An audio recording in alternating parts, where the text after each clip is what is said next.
एक छोटा सा गांव था, सूखा पड़ा था। खेत बंजर हो चुके थे। बारिश सालों से नहीं हुई थी। उसी गांव के किनारे एक टूटी सी झोपड़ी में रहती थी बूढ़ी अम्मा। उनका नाम था जमीला। कोई बेटा बेटी नहीं। पति बहुत पहले गुजर चुका था। अम्मा के पास कुछ नहीं बचा था, न अनाज न पैसा, केवल एक छोटी पोटली में रखे हुए कुछ मुट्ठी भर चावल के दाने। वही उसके जिंदा रहने का सहारा था।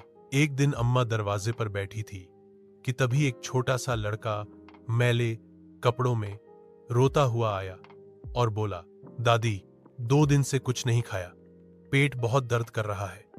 अम्मा ने उसकी हालत देखी, मन भर आया, पर सोच में पड़ गई। अगर इसे खिला दूं तो मैं खुद क्या खाऊंगी, और अगर ना दूं तो ये बच्चा भूख से मर जाएगा।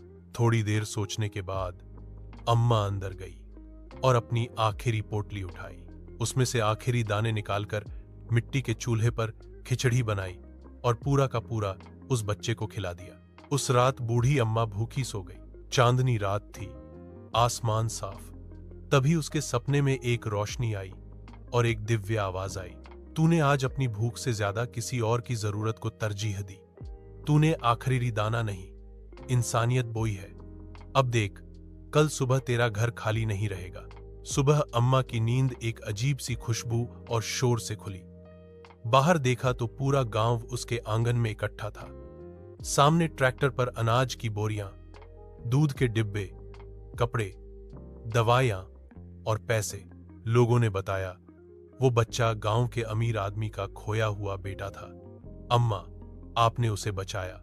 उसने सबको आपके बारे में बताया।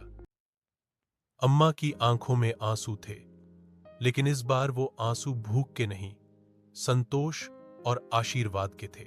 उसने आखिरी दाना दिया था, लेकिन बदले में पाई थी एक पूरी जिंदगी।